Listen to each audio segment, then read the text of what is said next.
I don't know about you, but I think Fairmont Crest is about to have one of those weeks where you almost need a scorecard to keep track of the chaos.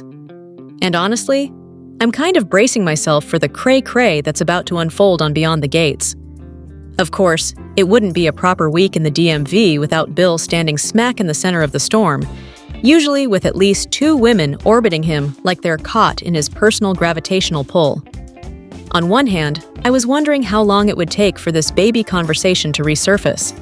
Bill suddenly deciding it's time to give it the old college try again feels less like romance and more like a ticking clock for Haley. And let's be honest, if I were her, I'd be sweating. She's been slipping him that mystery drug, and right about now, I think she must be wishing it worked a whole lot faster.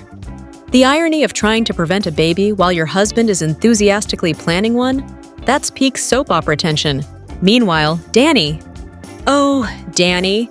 I didn't realize just how much unresolved energy was still simmering beneath the surface until this anniversary rolled around. Because there is absolutely no way Danny is letting Bill and Haley's first anniversary pass quietly. And for those of us who remember their wedding, I think we're all feeling a little flashback anxiety. When she approaches their table at the club and reaches into her purse, I swear my stomach tightens. To me, that gesture is practically a trigger warning. Is she about to recreate the chaos she unleashed at their wedding? Maybe I'm wrong, but what if this time she comes prepared with better aim? The fact that it's even a possibility tells you everything about how volatile this triangle still is. Elsewhere, I can't stop thinking about Leslie and her little nickname experiment. Calling Nicole Naughty Nikki probably felt clever in the moment, a sharp little jab meant to humiliate, but I was wondering if she understood what she was actually doing. Because as Ted's ex-wife continues evolving into this bold, unapologetic version of herself, I think Leslie may have accidentally helped create something she can't control. Sometimes, when you try to brand someone as the villain, you just give them permission to fully step into it. And if Nicole is embracing that energy, Leslie might regret ever lighting that match. Then there's Eva. I have to admit, the preview gave me chills. Watching Isaiah's girlfriend with that twisted gleam in her eye, warning Leslie that, "You taught me everything I know about revenge," felt like a passing of the torch, or maybe the unleashing of a storm. To me, it looks like Eva is leaning into the darker instincts her mother seems to bring out in everyone. And that's what makes it dangerous. Revenge in Fairmont Crest is never neat, never contained. It spreads, it escalates, it destroys more than just the intended target. And just when we're caught up in all that delicious mess, the show reminds us that not every storyline is campy chaos.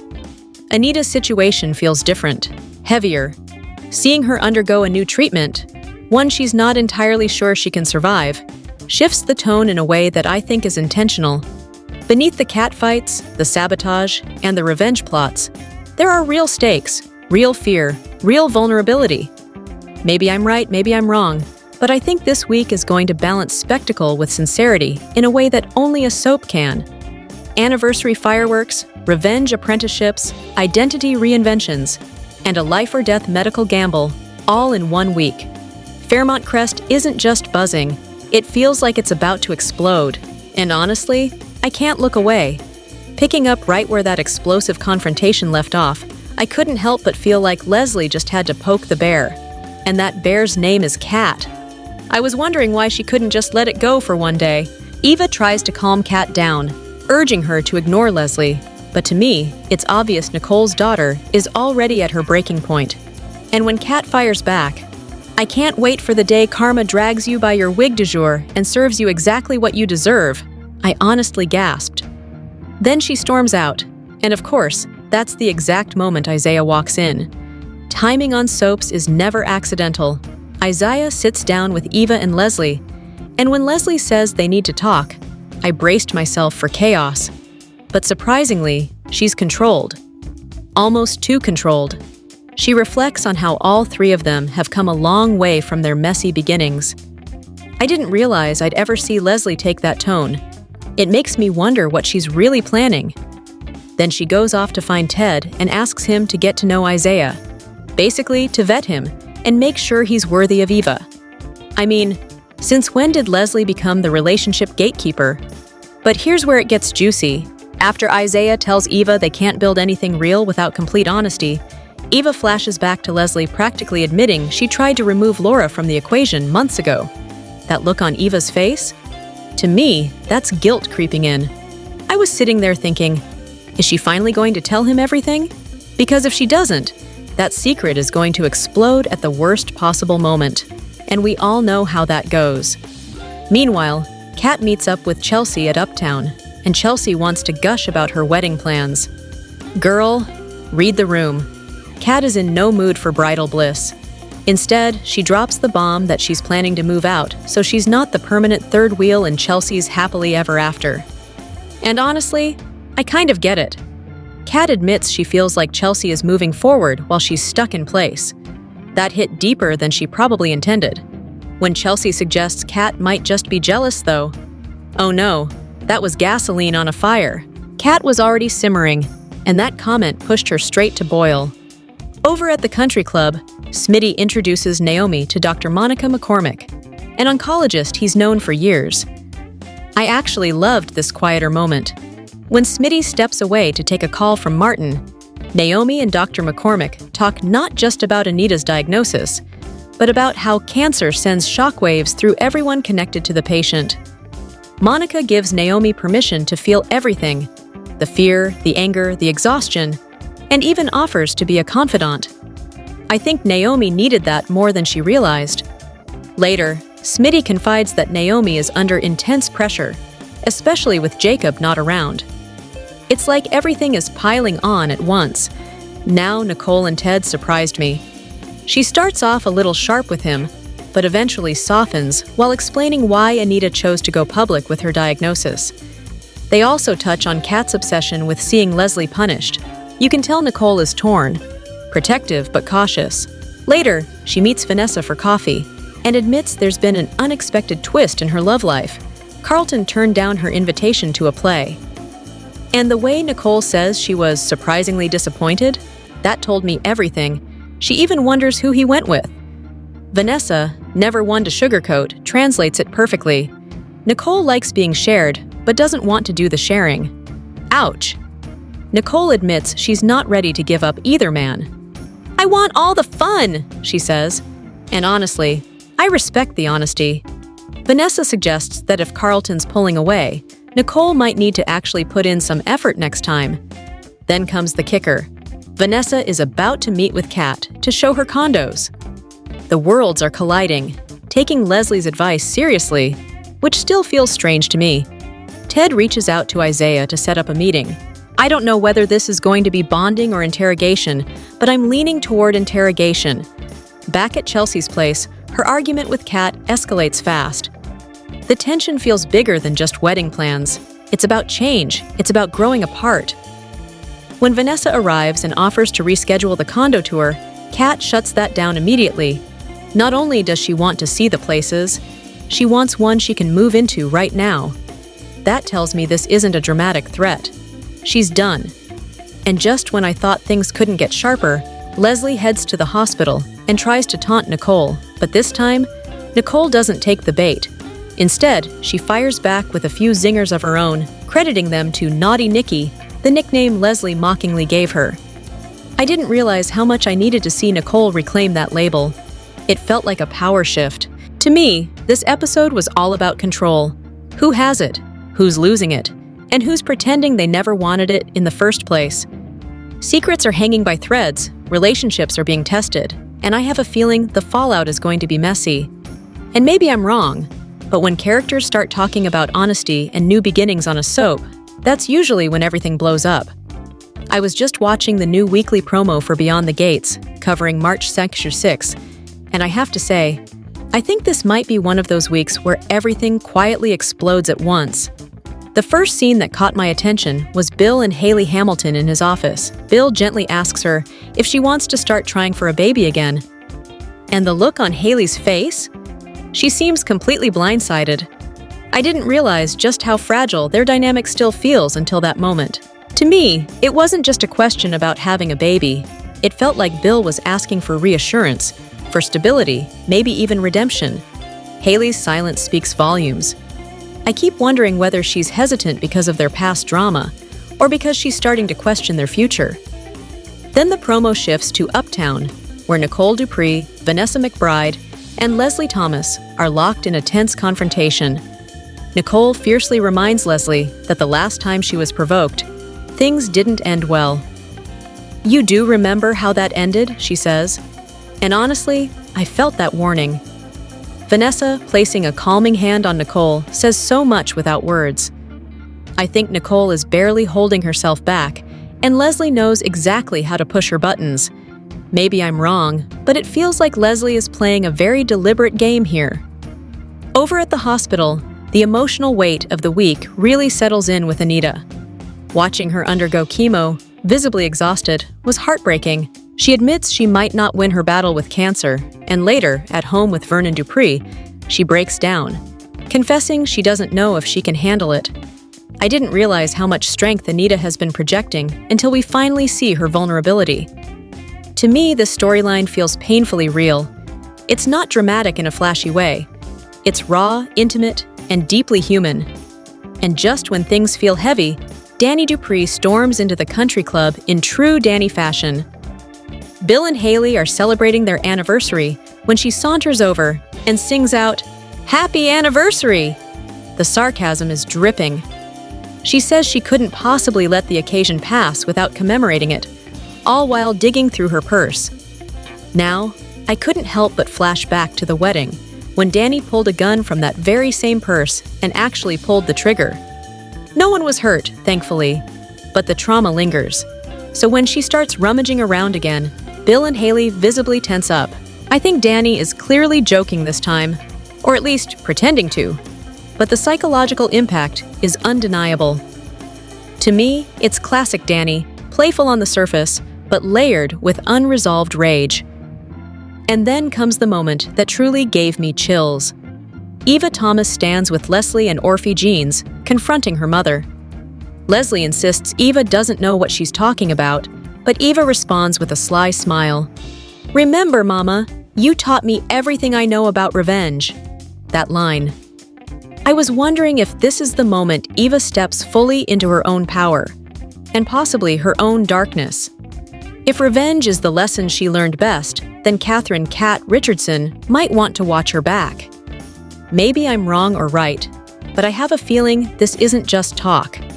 This feels like a promise. Overall, I think the week of March 2 to 6 is shaping up to balance emotional vulnerability with calculated payback. Relationships are being tested, old wounds are reopening, and revenge may be evolving into a family legacy. And honestly, I don't think anyone is truly prepared for what's about to unfold. Next week on Beyond the Gates, I feel like everything is teetering between celebration and confrontation. There's baby talk, old grudges bubbling back up, and a heartbreaking turn in Anita's cancer journey. The week of March 2nd to 6th, 26, looks like it's going to test just about everyone. Let me start with Bill and Haley, because their anniversary dinner already feels loaded. Bill and Haley are celebrating their first year of marriage, and I think Bill sees this milestone as more than just a romantic moment. To him, it's a green light, a fresh start, a second chance at fatherhood. When he gently asks Haley, "You think you're ready to start trying for a baby again?" I couldn't help but notice how careful he sounded, almost like he knows he's stepping onto fragile ground. To me, this feels less like a spontaneous thought and more like something Bill has been sitting on. The desire to be a dad clearly hasn't gone anywhere. But Haley? I'm not so sure she's on the same page. I might be wrong, but I get the sense that the last thing she wants right now is a pregnancy. Whether she stalls, deflects, or quietly finds her own way to prevent it, I wouldn't be surprised if she's already 3 steps ahead. Meanwhile, over at Uptown, Nicole and Leslie are gearing up for what looks like another explosive showdown. Leslie has officially dubbed Nicole Nikki, and not in an affectionate way. When Nicole warns her, "Nikki came out the last time you goaded me to put my hands on you. You do remember how that ended." I felt that chill. That wasn't just a threat, that was a reminder. Nicole 2.0 isn't here to play nice. But here's what fascinates me. Leslie doesn't look rattled at all. If anything, she seems amused. That calm confidence makes me wonder if she's baiting Nicole on purpose. Is she testing how far Nikki will go, or does she have something bigger planned? And then there's Anita. Her cancer battle continues, and this week we see her in a deeply vulnerable state. When she admits, "I might not win my battle with cancer. I don't know if I'm going to be able to handle this." It's devastating. I didn't realize how much emotional weight she's been carrying until this moment of honesty. For someone who's been so strong, so steady, seeing her doubt herself feels huge. But if there's one thing I believe, it's that Anita has resilience in her bones. Even if her strength falters, I think she'll find it again, maybe in unexpected places. The teasers hint that she leans on Ashley for support, and that tells me Anita is finally allowing herself to be cared for instead of always being the caretaker. That shift could be powerful.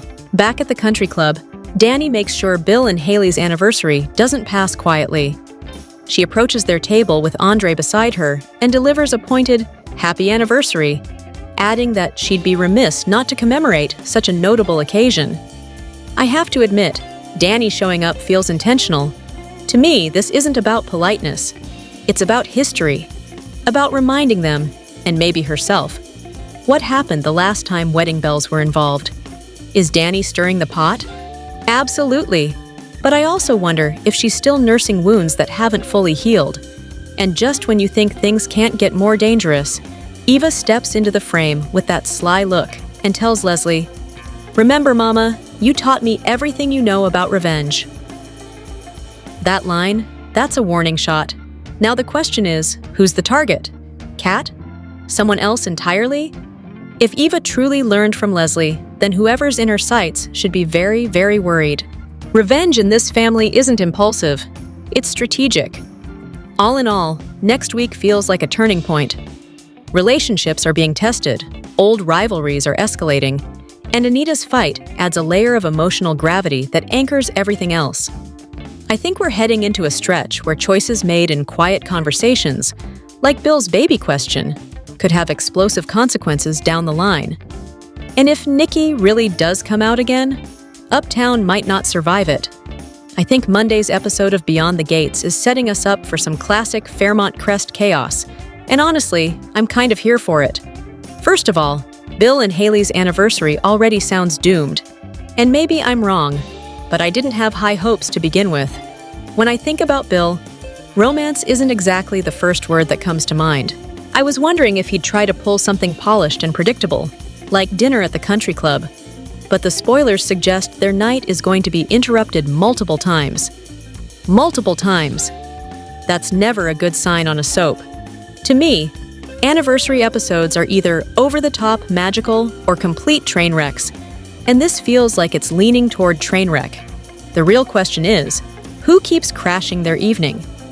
Is this random chaos, or is someone intentionally sabotaging them? I can't shake the feeling that this isn't just bad timing. And they're not the only couple facing turbulence. Ted Richardson is apparently about to get the third degree from Shanice Johnson's aunt. Now, I don't know about you, but when an aunt steps in on a soap opera, it's never casual conversation.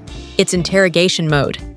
I think this is going to test Ted in a way he's not fully prepared for. Budding romances on daytime dramas always come with a gatekeeper, and Shanice's aunt clearly sees herself as exactly that. Meanwhile, over at the hospital, we're getting something much more heartfelt. Ashley Morgan is stepping up in a big way for Anita Dupree as she continues chemotherapy. I have to say, this storyline hits differently. Ashley isn't just a nurse doing her job, she's practically family. She's Naomi's best friend. She's been around Anita for years, and there's a deeper emotional layer there. To me, that makes these scenes more powerful. It's one thing to receive care from a professional. It's another thing entirely when that care comes from someone who genuinely loves you. I didn't realize how much I needed to see that kind of tenderness woven into all the drama, but it adds balance. Now, speaking of Naomi, this is where things get interesting. Catherine "Kat" Richardson has a new scheme brewing, and I was wondering how long it would take before she made a move. She presents Naomi with an offer, and I can't help but think this ties back to Laura Peterson. Leslie Thomas may have dodged prison time, but let's be real. That doesn't mean she's in the clear. I think Kat sees an opportunity here. If criminal court didn't deliver justice, maybe civil court will. Leslie has money, and on soaps, financial consequences can hurt just as much as legal ones. The question is whether Naomi is ready to take that step. Would launching a lawsuit bring closure, or would it just reopen wounds? I go back and forth on this. Part of me thinks Naomi deserves to fight. Another part of me wonders if Kat's motivation is entirely about justice, or if there's something more strategic behind it. That's what makes Monday's episode feel so layered to me. We've got romance under pressure, family loyalty being tested, emotional medical drama, and a possible legal battle brewing, all in 1 hour. I may be wrong, but it feels like this week is about consequences, interruptions, accountability, and maybe even power shifts. And in Fairmont Crest, those shifts never stay quiet for long. I still can't think about Bill and Haley's wedding without shaking my head. On paper, it should have been the start of their grand love story. Instead, it turned into one of the most chaotic spectacles we've ever seen on Beyond the Gates. When Danny pulled out that gun, I remember thinking, there is no way this day recovers from this. It didn't. And then watching Jacob arrest his own mother-in-law? To me, that was the moment the wedding crossed from dramatic to unforgettable. I didn't realize a mugshot could be fashionable, but somehow Danny even managed that. Now, a year later, Bill and Haley are still married, which honestly surprises me a little. I think Bill has spent much of this year quietly confronting the reality that he may have wrecked his own life with a series of selfish decisions. Haley, on the other hand, has seemed determined to lean into her reputation, almost like she's trying to perfect the role of the Black Widow. Maybe I'm wrong, but that's how it feels. So when they decide to celebrate their first anniversary at the country club, I was already bracing myself. Nothing about their relationship has ever been smooth, so why would this milestone be any different? And of course, as they hold court like they own the place, the interruptions start rolling in. Familiar faces, unfinished business. And yes, Danny, I can't help but wonder if part of Bill and Haley actually expect the chaos at this point. Maybe dysfunction has become their normal. Meanwhile, Ted and Shanice are facing a different kind of pressure. Their relationship has survived more than a few bumps, and I'll give them credit for working through it. But now Shanice's aunt steps in, and I was thinking, oh, Ted is not ready for this interrogation. Let's be honest, his past is a minefield of questionable choices and cringy moments. I keep wondering how much Shanice's aunt's approval actually matters. To me, it feels significant. Family validation can either solidify a relationship or quietly plant seeds of doubt. If Ted stumbles, and history suggests he might, will Shanice start seeing him differently? That tension feels very real. Over at Garland Memorial, the emotional weight shifts. Ashley has been the only one guarding Naomi's secret, but this time her energy is focused elsewhere. She steps up for Anita, and I think that says a lot about her character. As Anita continues chemotherapy, it's becoming harder for her to bounce back the way she used to. Watching someone so strong struggle physically is always sobering. I didn't realize how fragile things had become until now. I find myself asking whether Anita can dig deep one more time and find that inner resilience we've seen before. To me, this feels like one of those defining arcs, the kind that reshapes not just the character, but everyone around her. And then there's Kat. After burning bridges with Chelsea, she makes a dramatic declaration about moving out of Danny's guest house immediately. That felt impulsive, but very on-brand. Vanessa showing her properties to rent or buy adds another layer. Is Kat really ready for that level of independence? Here's where it gets interesting. I was wondering if Kat's real solution is much closer to home, literally. With Jacob temporarily moved out for undercover work, Naomi is living alone. But Naomi values her privacy. I think that's part of her identity right now, especially with everything she's quietly carrying. So if Kat proposes moving in, it's not just about space. It's about boundaries. Would Naomi sacrifice her solitude to help family? Or would this be the moment she draws a line? Maybe I'm wrong, but I have a feeling this decision could ripple far beyond a simple roommate arrangement. All in all, this episode feels like a study in interruptions. Romantic, familial, emotional. Anniversaries get disrupted. Relationships get tested, strength gets questioned, and to me, that's when Beyond the Gates is at its best. When celebration and crisis sit uncomfortably at the same table.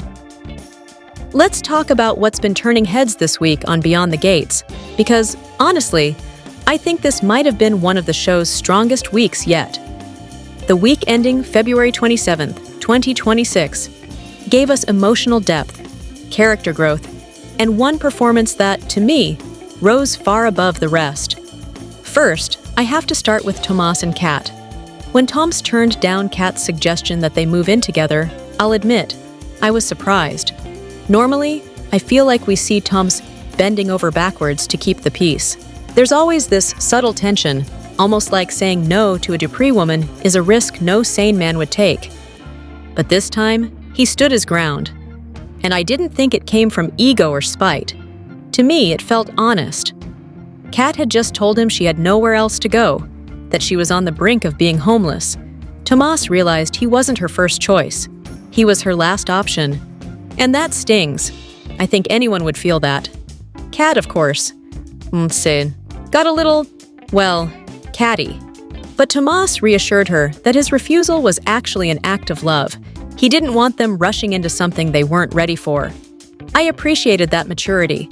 It wasn't dramatic for drama's sake. It was layered, emotional, and grounded. Bravo to both actors for that scene. It felt real. But if I'm being honest, the undeniable high point of the week was Anita Dupree's primetime interview. When Anita sat down with Gayle King, I didn't just see a soap storyline. I saw something that reached beyond the genre. And that's rare. Tamara Tooney delivered what I can only describe as a masterclass in restraint and emotional control. She didn't overplay it. She didn't lean into the easy melodrama that soaps sometimes fall into. Instead, she gave us a woman holding herself together with sheer willpower. I was especially struck by that moment when her voice caught, just slightly, while talking about her family. It was barely there. A tremor, and then, just as quickly, Anita regained her composure. That tiny acting choice made the entire segment feel urgent and real. Tooney managed to highlight how cancer can alter the trajectory of a life, any life, while emphasizing that early detection matters. It didn't feel preachy, it felt personal. And I think that's why it worked. By avoiding the usual soap tropes, Anita wasn't portrayed as a tragic victim. She was a dignified woman navigating something terrifying while refusing to surrender herself to it. To me, that's why Tamara Tooney is the clear performer of the week. And just when we thought the week would end on that soulful, reflective note. Here comes Kat again. As we close things out, Kat set her sights back on Leslie Thomas. And I can't help but wonder, is this strategy or self-sabotage? Leslie, from what I've seen, is no lightweight. If anything, she seems 3 steps ahead at all times. Kat wants to gather evidence and take her down properly, legally. But will it hold up in court? Or is she walking into a trap? Maybe I'm wrong. Maybe Kat's instincts are sharper than I'm giving her credit for. But right now, it feels like she's gearing up for a battle where her opponent already knows the outcome. And if that's true, this could get messy. All in all, I think this week reminded us why we watch soaps in the first place. Not just for the drama, but for the humanity tucked inside it. Here's my take on what went down Friday, February 27th, 2026, on Beyond the Gates. And I have to say, I think this episode quietly set up some emotional landmines that are bound to explode later. First, Smitty reconnecting with his old friend, Dr. Monica McCormick, really stood out to me. I was wondering at first if this was just about Anita's cancer, but it quickly became clear it was deeper than that. Monica, an oncologist from Houston, wasn't just checking on Anita. She was checking on Smitty. And honestly, I didn't realize how much pressure he might be carrying as the grandson-in-law trying to stay strong while the Duprees faced this crisis. When Naomi stumbled onto their conversation, I felt like fate nudged her right into the moment she didn't know she needed. Monica's perspective, that cancer never impacts just one person, hit hard. To me, the most telling part was Naomi admitting, stiffly, that she's wondered if she could be next. That fear felt real. And when Monica gently clocked that Naomi doesn't confide much in anyone, I think she nailed it. Naomi branding herself as the logical one feels like armor. I may be wrong, but I get the sense that armor is starting to crack. Meanwhile, chaos was in full bloom at Orphe Jeans. Kat and Leslie going at it again was messy in the way only this show can deliver. Kat is running on pure rage, swearing she'll make Leslie pay for what she did to Laura and her parents. And Leslie? Laughing, taunting, tossing out nicknames like Teddy Weddy and Naughty Nikki like she's hosting a roast instead of dodging serious allegations. I think what really escalated things was Leslie's jab about Nicole sexing two doctors. That was beyond shade. That was gasoline on a fire. Kat firing back that the only reason there's no evidence is because Eva got rid of it? Phew! When she dropped hood rat helper, I knew we'd crossed from petty into dangerous. And that exit line about Karma dragging Leslie by her wig du jour? Brutal. Memorable. Probably prophetic. Then poor Isaiah walks straight into the fallout. Leslie pivoting so smoothly from villain to concerned mother was almost impressive. Almost.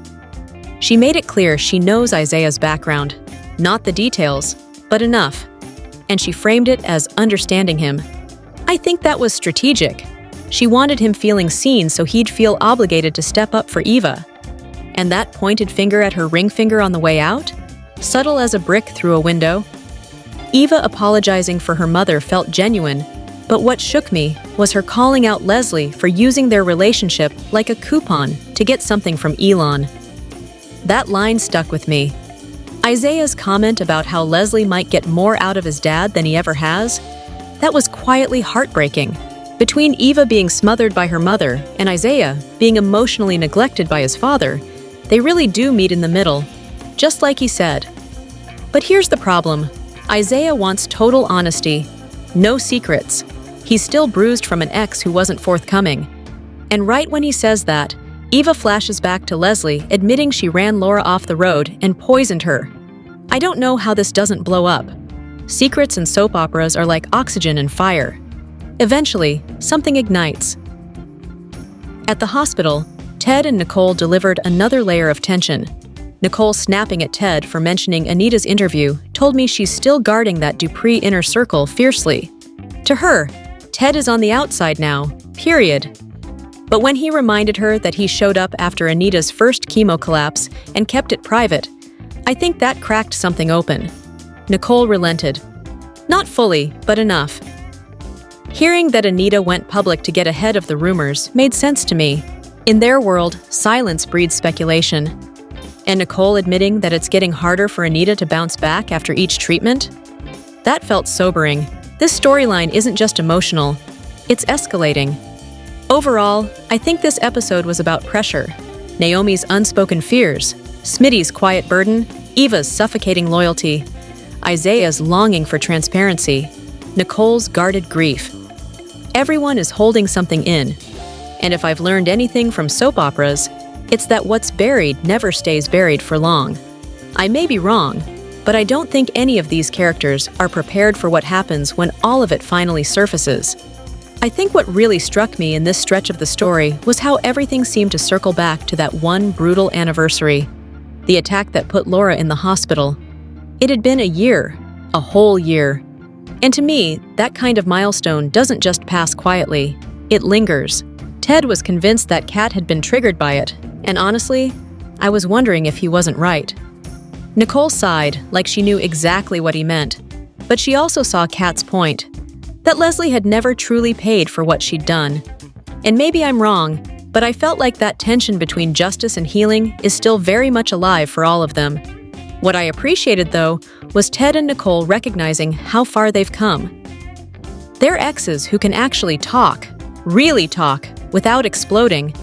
Nicole pointed out that their bond over their children is something even Leslie can't shatter. To me, that was powerful. No matter how chaotic things get, that shared love anchors them.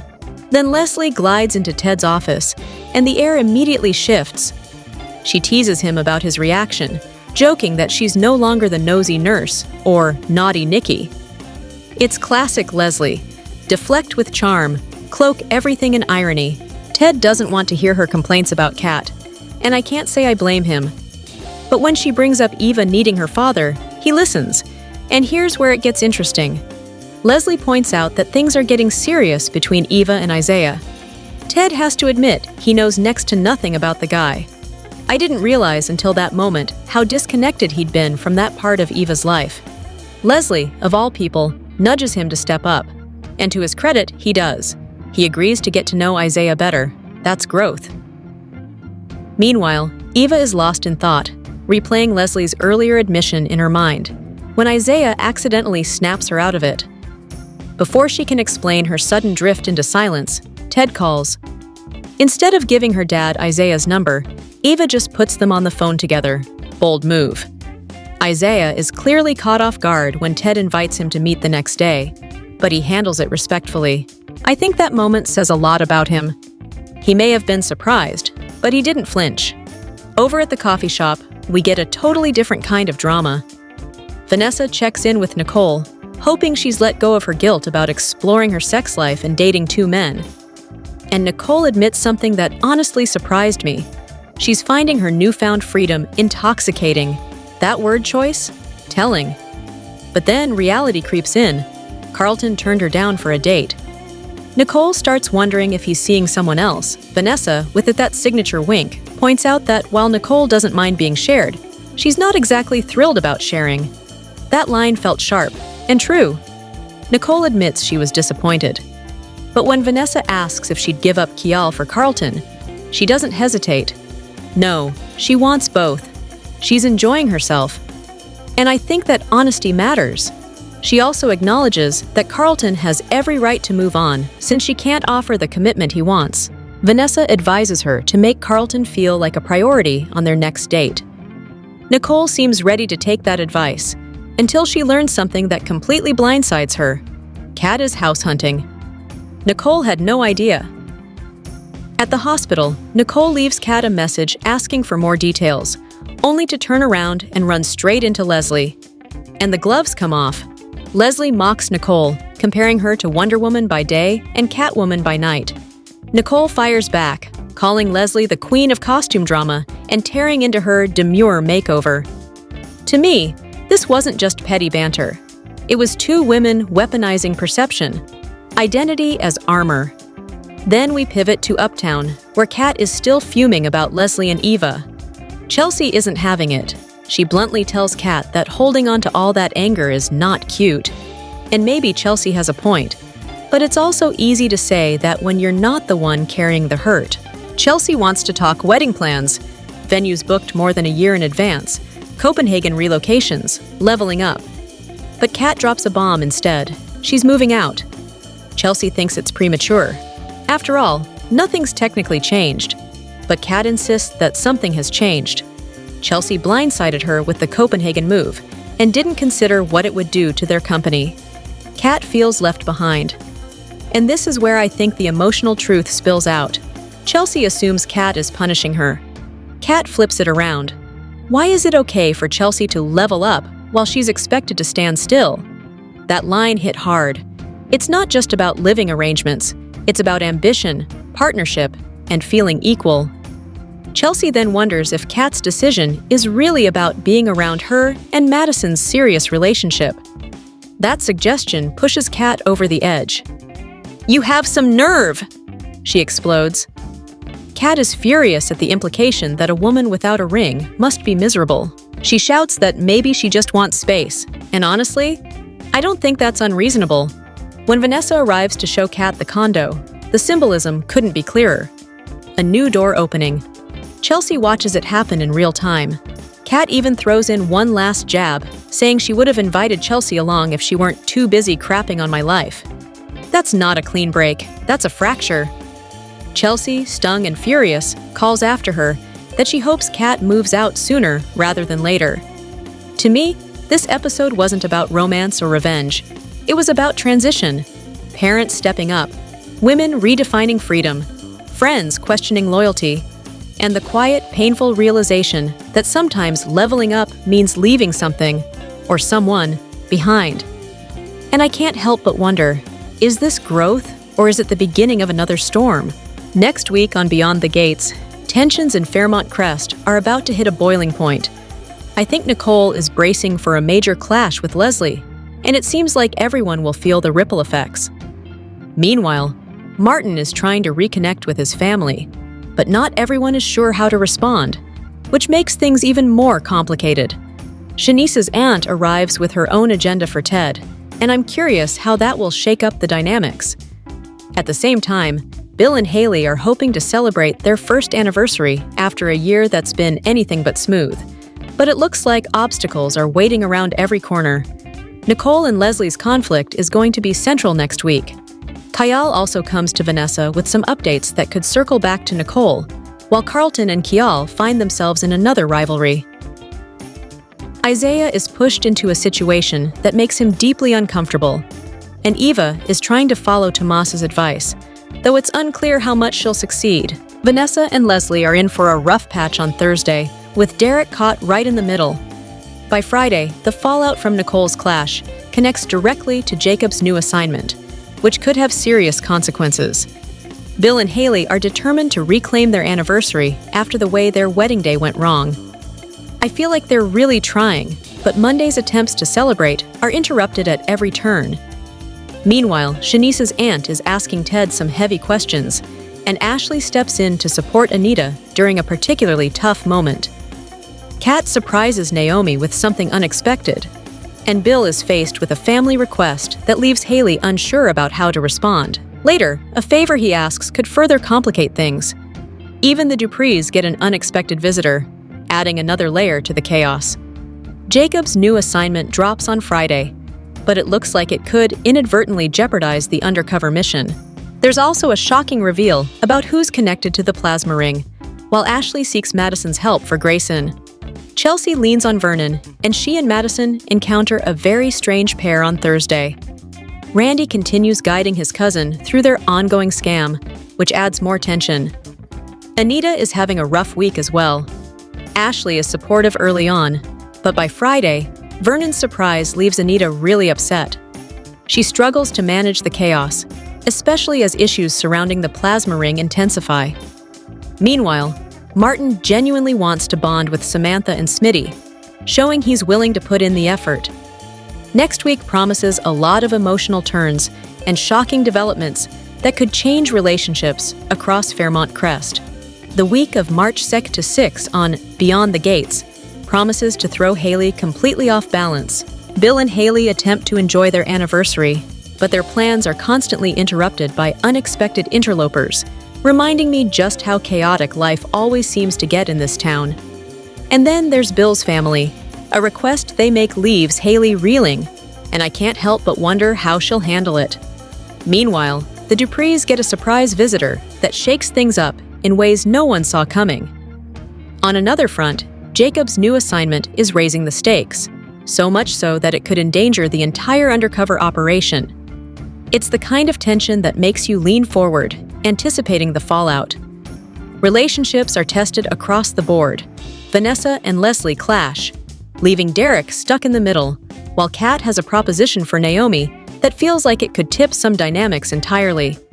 Kial and Carlton's rivalry heats up, and Kial also delivers news to Vanessa that directly affects Nicole. There's also Joey, who reluctantly agrees to something he clearly doesn't want to do, and Randy, keeping his con cousin carefully on track. We see more tender moments too. Ashley stands by Anita during a difficult time and later seeks Madison's help to get information that could aid Grayson. Chelsea leans on Vernon, and together with Madison, they spy on a peculiar duo. Something tells me this will lead to more secrets being uncovered. Eva turns to Tomas for advice, while Martin tries his best to connect with Samantha and Smitty, showing the quieter side of life amidst all the chaos. And then there's the twisty intrigue. Someone unexpected is revealed to be part of the plasma ring, adding another layer of mystery. Anita isn't feeling well when Vernon arrives with a surprise, and Shanice's aunt gives Ted the third degree, leaving me wondering what secrets might finally come to light. It's a week full of tension, unexpected visitors, and choices that could ripple through everyone's lives.